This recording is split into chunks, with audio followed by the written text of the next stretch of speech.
one of the most dramatic and scandalous nicknames in history. The girl with the silver syringe. Relentless in their pursuit to be amused, more often attaining this through drink, drugs, and sex. But in the heart of London, with a British prince, rumours of affair with an American socialite drug addict wasn't just going to be swept under the rug. Kiki was reportedly pregnant with his illegitimate son. Oh my gosh, the horror, what do you mean? An illegitimate born royal? Never! Turns out, guys, it really does pay to have former lovers with African party houses.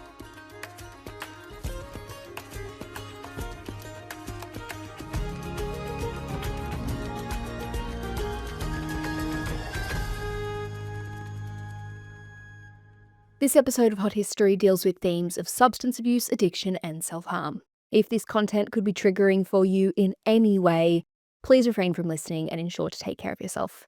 I've also linked several resources in the show notes should these aid you. Hi guys, and welcome back to Hot History, where we cover all the things in history that you probably should know, but don't.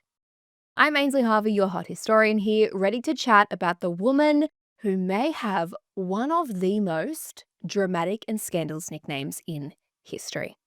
The girl with the silver syringe, aka Kiki Preston, is the Gilded Age nepo baby whose life spanned from the streets of Paris to the plains of Africa and the sidewalks of New York City to the drawing room at Buckingham Palace. With her infamous moniker surmising a life that was steeped in equal parts drama, deceit, dukes, and drugs. So let's get into it today by rewinding it all the way back to 1898, where one Edward Erskine Gwynn and Helen Steele announced the arrival of their daughter, Kiki, whose actual name was Alice, to the rest of American high society. Oh yes, guys, you best believe we are sticking with the late Gilded Age from last week, but instead of the Widener family, we're dealing with some far more heavy hitters.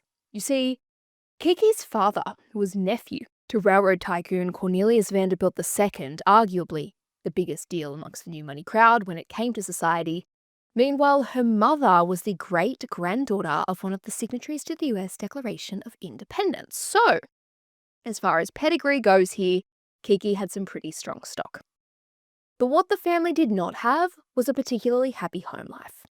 For after their 1896 wedding, Edward and Helen's marriage was absolutely on the rocks, so much so that they even publicly separated at one point before Kiki's birth.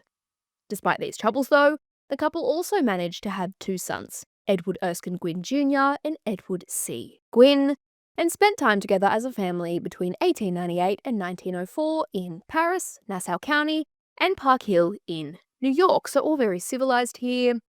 Super typical for these American society families. However, where their relations like the Vanderbilts and the Whitneys paired their fancy last names and fancy vacations with deep pockets, the Gwynns were not so lucky.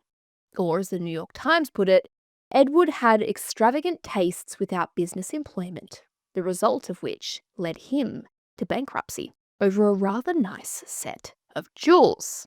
So as the story goes, Edward was in Paris around 1899, where he decided to take out a pretty sizable loan worth around $50,000 at the time from a jeweler in order to purchase some diamonds. What those were and who they were for, we still do not know. But what we do know for certain is that Edward was unable to pay this back, the fact of which led him to make some pretty drastic changes to his property portfolio back home. So in February 1901, and guys, the timing is really important here, so keep it in mind, Edward transferred his interest in his property to his mother, Louise. Now, the reason, like I said, that timing is important is because later in 1901, that same Paris moneylender filed suit against Edward for the unpaid loan of nearly $50,000 when it became clear he was unable to pay this. And from here, things get messy because the following year, Louise Gwynn, his mum, dies, and the property he had transferred to her did not revert to him, but rather placed into a trust for her grandchildren, leaving Edward to file a petition in bankruptcy with liabilities of over $56,000 and total assets of just $57. This all just seemed too convenient for the Paris lender, as though Edward had almost purposefully transferred his actual assets to his mother to avoid them being taken. What? Never! Oh my gosh, who would think that? But it was their theory, and they decided to test it in court.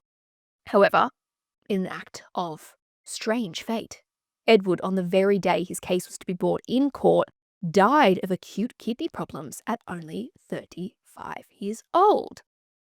Now, at this point in time, Kiki was 5 years old, and while the family property was safe in the trust, like I said, the Gwyn name took a direct hit, and the family a direct loss in their father. Unfortunately, it wouldn't get much easier for them when 4 years later the Paris moneylender launched a new legal attack against the Gwyns, demanding their property in lieu for the unpaid loan of $40,000 on the basis that Edward had made the transfer to avoid the payment. Like I said, very suspicious. In the end, though, the judge ruled that the realty transfer performed by Edward to his mother was not made with the intent to defraud creditors based on the timings, but still, the creditor persisted, only being scared away by the family's various robber barons and wealthy relatives who threatened to intervene. And so Kiki and her family were saved. However, this whole period of her life made Kiki very aware that wealth and happiness were fragile things. They could be ripped away at any moment and your life changed forever, which gave the young Kiki a predisposed ambition to enjoy every single moment of her life. Which, after the death of her father, her life was spent primarily in the city that captured her heart, Paris. So here she was surrounded by cobblestones and flower stalls, with the ebb and flow of the Seine as its central artery. Paris was the perfect place for the young family to spend their time following this tragedy. While they did occasionally return to New York and were educated in England, Paris truly became Kiki's home, and she soaked up its bohemian nature and cosmopolitan crowd like a dry beauty blender under a hot tap. And it's no wonder, guys, Paris in the early 20s was the place to be alive. From Hemingway to Picasso, Zelda Fitzgerald to Josephine Baker, the city was awash with spectacles of wealth, genius, and possibility. And it was within this scene where the skirts were shorter, the morals were looser, and most importantly, the parties were grander, that Kiki Gwyn reportedly had her first taste of show business, performing as a cabaret dancer alongside native Parisians and foreigners alike. And it was around this time that Kiki met her first husband, Horace R. Bigelow Allen. As a former US Army man turned business executive, we've got to be honest here, Horace wasn't like the kind of men who came to the clubs and bars that Kiki frequented. He was kind and tidy and very, very American. But he was also something else.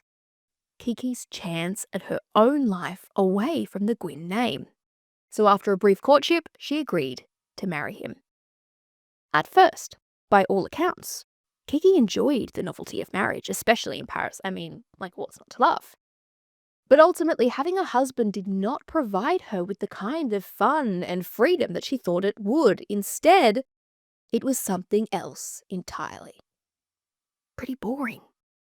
The Allens weren't a bohemian couple who lived a fast-paced, fascinating life. They were mundane, passing through the everyday existence of their ordinary life. They had 2 children, they went to parks, they drank coffee in warm cafes and sat down for dinner around a small table each evening.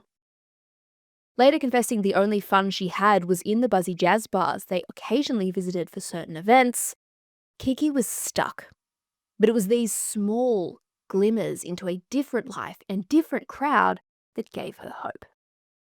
Speaking of which, let's do a bit of a roll call here on exactly who Kiki was rubbing shoulders with in these jazz bars to give this first impression. So, to start off with, we have Countess Alice de Jans, heiress to a Chicago meatpacking fortune, who married into the French nobility, had a Black Panther as a pet, and eventually turned into a wannabe vengeful murderess. Next, we have Jocelyn Hay, the Earl of Errol, British aristocrat turned fascist under Oswald Mosley, who was also shot over his affairs. There was Lady Adina Sackville, a renowned husband swapper who ravished men in her green onyx bathtub, and gambler, womanizer, and prolific alcoholic Raymond de Trafford. Kiki fell in love with this mismatch of murderers and miscreants, and she soon found herself sneaking out at every moment possible to become a permanent fixture in their set. Horace, however, wasn't having it and divorced Kiki in 1924 before setting out for the stereotypical divorced middle-aged man's paradise that is the Bahamas. But Kiki didn't mind. To be honest, she was actually pretty glad to be free of him and quickly remarried, this time to Jerome Preston, a wealthy investment banker whose associates described him as an untamed creature of instincts. I mean, he already, from the get-go, guys, sounds far more fitting for Kiki. And when it became clear that he loved to party with other women as much as Kiki loved to party with other men, the union was a done deal. So this wild pair are a match made in heaven, and with Jerome's deep pockets, they began enjoying the very best of what life had to offer, which turned out not to be Paris or New York or London, but Kenya. Controlled at this point in history by the British, Kenya was recognised as a British East African colony, and as such, brought many wealthy socialites and aristocrats from the West who took up residence on the African plains so they could essentially do whatever they wanted, whenever they wanted, however they wanted, with whoever they wanted, away from the prying eyes of good society. And there was one place in particular that attracted these scandalous socialites like moths to a flame: Happy Valley. Described as one of the most beautiful places on earth, Happy Valley was situated in the lush and expansive Kenyan highlands. With its wide open plains, its rolling hills, and its fresh whipped breeze lapping off nearby Lake Naivasha, Happy Valley became the Shangri-La for European expats who filled their days with sun and their nights with sin, which, to the Prestons, seemed like pure heaven. So, tempted by the promise of this wild land and wild times, they soon moved into a large house on the shores of Lake Naivasha, alongside Alice de Jans, Jocelyn Hay, Lady Adina Sackville, Raymond de Trafford, and more. Here, they bred racehorses, they hunted big game, they engaged in underhand business deals with local authorities, learned archery, sunbathed nude, rescued orphan lion cubs, and of course, guys, partied hard. Described by author Ulf Ashen, the Happy Valleyites were witty, attractive, well-bred and well-read, being relentless in their pursuit to be amused, more often attaining this through drink, drugs and sex. Oh yes, divas, to be a part of the Happy Valley set was to delight in afternoon orgies, exchange spouses, and consume enough contraband to send an elephant keeling over. Kiki, in particular, was an avid drug abuser. Reportedly staying up all night and sleeping all day, Kiki would wake midway through dinner to join the rest of her friends, not for food, but for refreshment at the end of a needle, becoming, in no uncertain terms here, a junkie. Her drug abuse was so rampant while in Kenya that she began carrying the famed silver syringe, which hung from a long chain around her neck, hence the nickname. She was so renowned for her drug abuse that the second wife of Swedish Baron Bror von Blixen-Finnick, who sounds like a reindeer off Santa's sleigh here, once said that she's very clever with her needle, great fun and very witty, and never made any bones about morphine. She always looked marvellous. She would be quite open about it, digging the needle into herself while we sat up drinking whiskey. And she wasn't wrong here. After so many years of practice, Kiki could find a vein with surgical precision, which, rather sickeningly, was something that her friends found utterly hilarious constantly, bemused by and encouraging her ongoing drug abuse as a fun character quirk. But it was no joke. By the late 1920s, her addiction had gotten so out of hand that she was receiving regular and incredibly large supplies of her goods from one of Africa's most prolific and dangerous drug dealers, Frank Greswold Williams. Armed to the teeth, involved in a number of money-lending schemes, and, according to the Newcastle Herald at the time, was hopelessly demented, continuously intoxicated, and proposing to every woman he met. This was a dangerous and damning man, but Kiki was desperate, and as such, when her morphine, heroin, or cocaine supply was running low, she would call Frank, who would replenish her with not just a few bottles or packets or vials, but a private plane full of drugs to restock her supply. But substances weren't Kiki's only vice. She also loved sex. With a list of lovers that traversed multiple continents, Kiki had affairs with actor Rudolph Valentino, the bisexual son of the Argentinian ambassador, Warner Bros. Top-paid actress Kay Francis, as well as several Parisian cabaret dancers. Plus, of course, her fellow Happy Valley set members. But there was one who superseded them all. Entirely titled, gorgeous, and utterly off-limits. Prince George, Duke of Kent, was the youngest son of British King George V and the brother of future kings Edward VIII and George VI. And he was, as it turns out, a bit of a naughty boy. Dashing, yet intent on almost never following orders, George had hoped for a successful career in the Royal Navy. However, after failing to respect his superiors and developing severe seasickness, I'm doing inverted commas, BT dubs, this was just a lie, he just was naughty and they said that he was sick so couldn't be in the Navy, he was instead now destined for a life of sloppy handshakes and petting babies. But before that royal mundanity began, he decided to take a holiday to Paris. It was here, within the smoke-filled haze of a jazz club, that George first locked eyes with the young, beautiful, and dangerously uninhibited Kiki, who was back in the city after a jaunt in Happy Valley. George was instantly obsessed and approached her through the haze.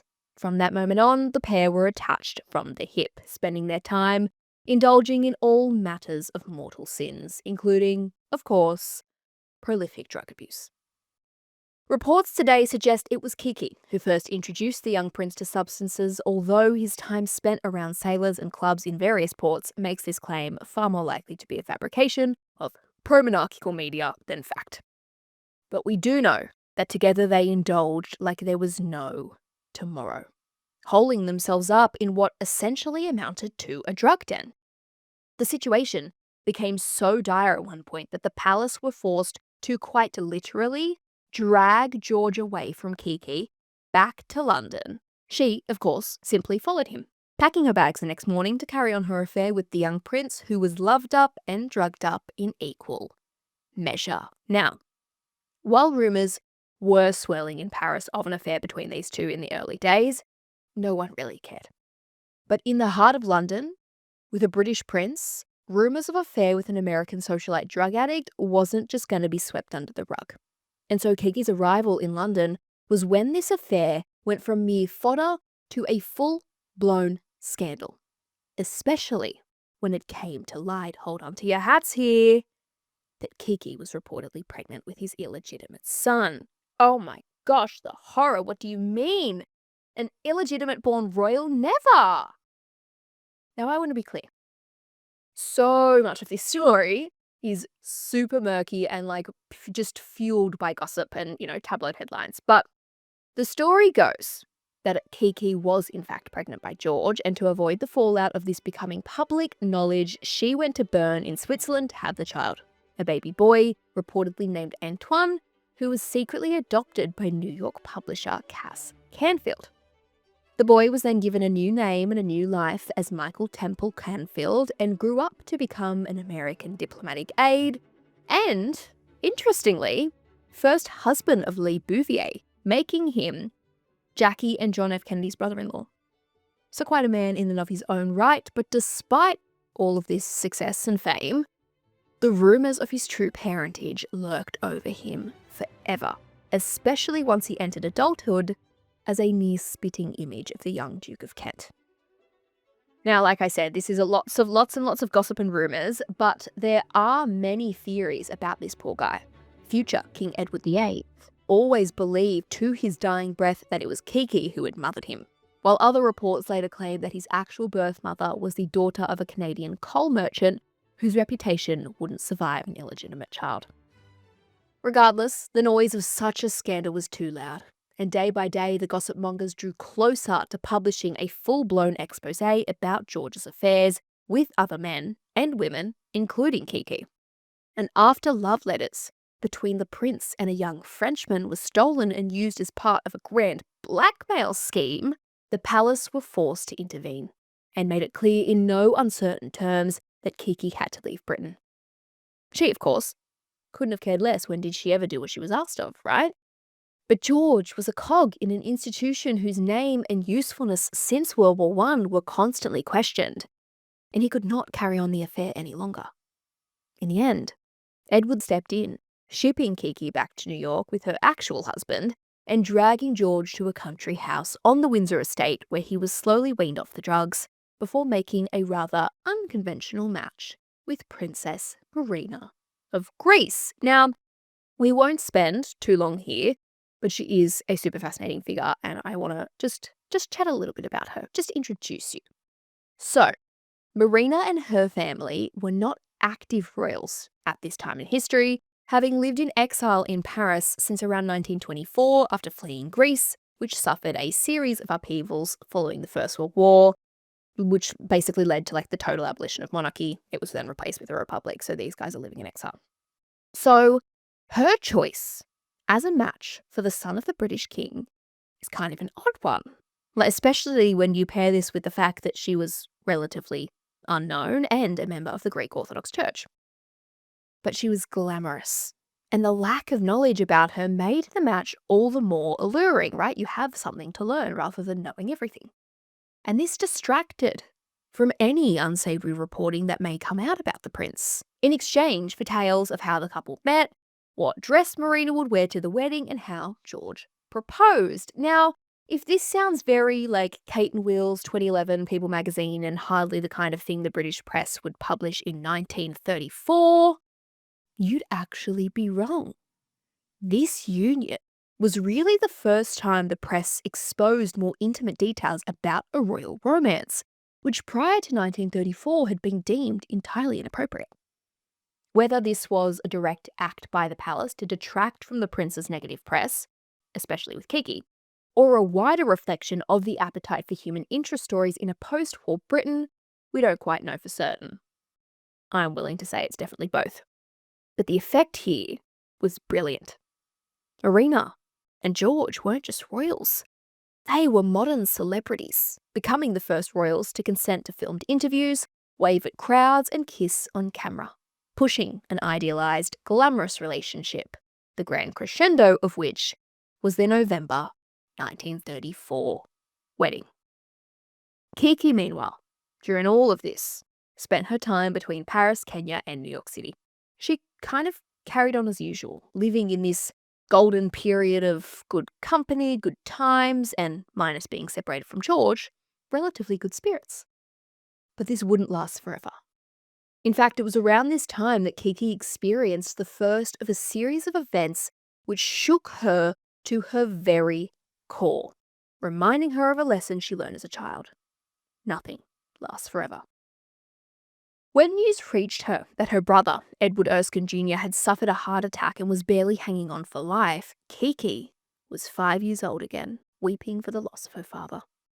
Believing Edward to be on the verge of certain death, she picked up, she packed up, and she flew right back to Paris to be by his side.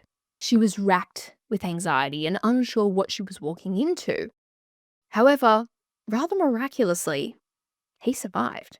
She was relieved at this, of course, but this would only go on to scare her as to the certainty of her own mortality, the result of which was even more erratic behaviour, if that's even possible at this point.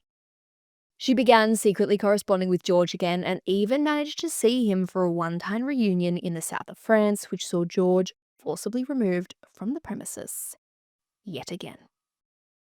But living life to its fullest, even with her connection to George, which did bring her genuine comfort by all accounts we have, did not keep Kiki safe from further tragedy. The next of which struck in 1933 when her first cousin, William K. Vanderbilt III, died while driving home from his father's mansion in Florida. Kiki's brother Erskine, the same one who had already almost died, was also in the car, once again miraculously surviving. This, however, was just the first in a line of tragedies to drown Kiki. 6 months after William's death here, her own husband, Jerome Preston, abruptly died from pneumonia at the age of 37 while staying at the Hotel Pierre in New York. He'd only been there for a week, and while fortunately Kiki was with him for his passing, it's hardly comforting for the now 36-year-old widow.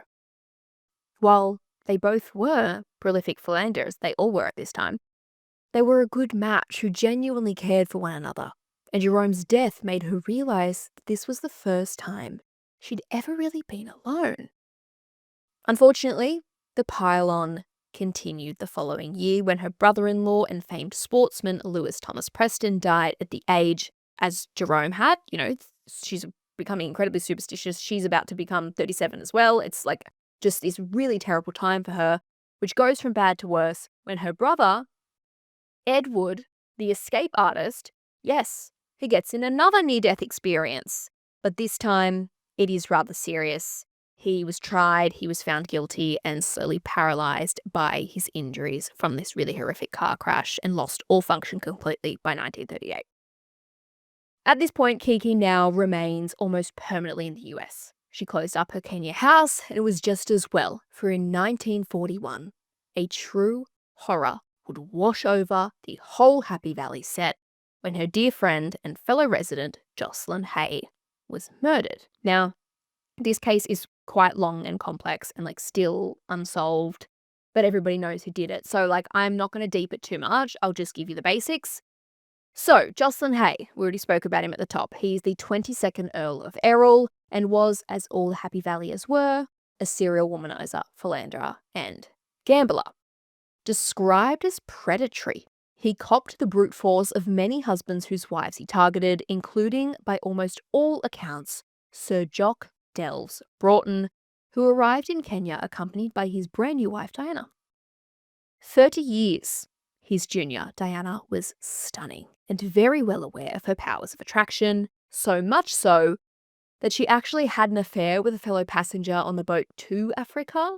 Now, Jock was all too smitten that he even managed to land this incredible woman in the first place, so he just turned a blind eye to Diana's affairs. However, that seems to have changed when Diana met Jocelyn, because he soon turned up dead. Found in the back of his car on the night of January 24th, 1941, Jocelyn had spent the evening dining with Diana and Jock before taking Diana dancing and dropping her home, after which he shot in the back of the head. The only evidence here, white scuff marks on the back of the car seat. Now, straight away, the police arrest the obvious suspect, Jock, who was brought to trial but found not guilty due to limited evidence, leaving Jocelyn's murder unsolved for all these years. However, new evidence, only in the last few years actually, almost certainly sees Jock pulling the trigger here, revealing he was wearing a pair of white plimsoll shoes on the night and had agreed for a neighbour to pick him up after the crime in exchange for cash for his failing business. And so another man in Kiki's life passes on, followed by her dear friend and fellow Happy Valleyer, Alistair Jans, who committed suicide after being diagnosed with uterine cancer and undergoing a hysterectomy. With 5 of the great men in her life dead and one of her best girlfriends also gone, Kiki clung to any word from those who remained, chief amongst them, George, and was thrilled when he wrote to her that he would be visiting New York in 1941 and wished to see her. Separated by distance and time, you'd think this might be kind of awkward, or at the very least, nerve-wracking, a bit on edge, but it was as though they'd never been apart. Now, knowing these two's track record, right, you'd think they'd use their time to get hot, heavy, and high. However, they remained shockingly sober for this visit, using their time instead to hatch a wartime plot. Yes, for those of you well versed in 20th century, the Second World War is well underway. And as part of this, George's brother-in-law, Prince Paul of Yugoslavia, was caught in the crosshairs. Holding a certain sympathy for Adolf Hitler, Paul was placed under house arrest in North Africa by the Allies during World War II. Used to a certain standard of living and freedom, George was seriously concerned that Paul would take his own life and wanted Kiki's help to ensure this didn't happen. Now you're probably thinking, 1, what on earth can Kiki do? And 2, what on earth can she do from New York? Well, it just so turned out that the location of Paul's interment was Lake Naivasha, the very same lake where Kiki still had her Happy Valley house, which sat fully furnished and unoccupied. Turns out, guys, it really does pay to have former lovers with African party houses. For Kiki, who was all too familiar with the tragedies of death, agreed to have Paul, his wife, and the Allied officers who were watching them moved into a home where they would spend the rest of the war. Having spent their evening working on this grand plan and catching up for old time's sakes, George and Kiki parted. This would be the final time they saw each other. The short comfort that George may have provided to Kiki was now gone, as was he, dying in a mysterious plane crash, the circumstances of which remain classified to this day super suspicious. The news reached Kiki, and the weight of her grief was made all the more worse by the realities of the war setting in. Paris, the home of her youth, was taken over by the Nazis, and many of the young men she'd once flirted and danced with were dead. The world no longer seemed to make sense to Kiki. And the final blow truly came in 1944 when her son, Ethan Allen, was killed during the Normandy landings. By this point, grief totally consumed the once bright and bouncing American socialite, whose life was all about living to the fullest. Now she realized the one fundamental truth, that her life only seemed to make sense when surrounded by the people she loved. It was they who made her whole, not the drugs or the parties or the sports, each other. And now, with so many of them gone, Kiki's world didn't make sense. She entered a deep depression, her companion Lillian Turner confirming this, saying that at that point Kiki had long since left the party. Unable to be left alone for periods of time, her great joy in each day became the glass of milk that Lillian brought her before bed. And it was this small ritual that saw her enter Kiki's bedroom one night in December 1946, but instead of finding her sorrowful friend, she saw nothing but an open window. Dropping the milk to the floor, the glass and white liquid stretched across the hard wood, Lillian ran to the fifth floor balcony, where she saw Kiki Preston's lifeless pajama-clad body below. Dying at age 48, a mere 2 days before Christmas, Kiki joined the list of ghosts she once loved in the world beyond ours. So there we have it. A quick, short, sharp little history lesson for your Friday about a truly tragic and outrageous woman whose life was defined by many things. History remembers her for the scandals, the sex, and the silver syringes that dominated her youth. But this version is heavily inspired by the monarchical powers that be, which pushed this agenda to minimize any relationship between George and herself, to distract us from the reality that British princes aren't perfect. What? Shock! Horror, what do you mean? This version places the blame firmly at Kiki's feet, reducing her to nothing more than an empty-headed junkie that frittered her life away. But we know that's not true. Kiki was a woman heavily influenced by the losses of her youth, instilling a passion for life that saw her see and do more than any of her aristocratic predecessors would have dreamed. For better, and of course, for worse. Whether it was meeting new people, traveling to exotic lands, or trying wild and outlandish pastimes, she honed a spirit for life that led her to love the group of misfits who didn't seem to fit anywhere but with one another. A connection which we today may not be able to understand, but one which defined her, breeding both an innate fearlessness and the debilitating addiction which followed her. There's no denying, nor shying away from the fact that substance abuse was something she not only encouraged in her own life, but in others. In this, she was morally grey. Like the majority of aristocratic men, both during and before her time, we just gloss over them because they're allowed to be grey. Women, on the other hand, are not afforded this same luxury, evident in Kiki and so many other women's historical reportings, something I can't wait to keep unpicking with you all by digging into more of their stories in the coming weeks. And that brings us to the end of another episode of Hot History. Like I said, a short, sharp one. Thank you so much for following along with me on this episode.